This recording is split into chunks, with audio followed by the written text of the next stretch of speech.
তো সবাই কেমন আছো? আশা করি সবাই খুব ভালো আছো আর আমিও ভালো আছি। তো তোমরা আগের ভিডিওতেই দেখেছো যে আমি কালকে চলে এসেছি দিদিদের বাড়ি। তো আজকে আমরা সন্ধ্যাবেলায় সবাই মিলে বসে পড়েছি বেলুন ফোলানোর জন্য। বেলুন ফোলাচ্ছি এই কারণে যেহেতু গেটটা সাজানো হবে, তো চিল্লার পার্টিগণ বসে পড়েছি। জামাই বোন থেকে বেলুন কিনে এনে দিল।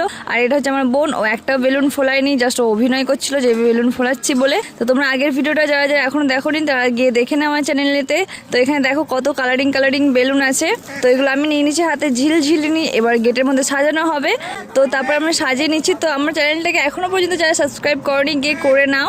তো এই যে এটা দেখছো, এটা হচ্ছে আমাদের তিলে বেগুনের ছেলে, ও হচ্ছে একদম পাকা পুরিয়া। তো এই দেখো আমাদের টিম যে যে জন সাজিয়েছি তাদেরকে একটু দেখিয়ে দিচ্ছি, আর আমরা গেটটাও কেমন সাজিয়েছি তোমাদেরকেও দেখিয়ে দিচ্ছি। তো কমেন্টে বলবে কেমন সাজানো হয়েছিল। সাউন্ডের একটু প্রবলেম হচ্ছে, একটু অ্যাডজাস্ট করে নিও। তারপর এই পুচকুটাকে দেখো কত কিউট, এটা হচ্ছে আমার নাতনি, মানে আমি ওর দিদা হই। আমি অল্প বয়সে দিদা হয়ে গেছি, তো আমার মতো কে কে অল্প বয়সে এরকম দিদা হয়েছে কমেন্টে জানাবে। তো আজকের মতো এতটাই।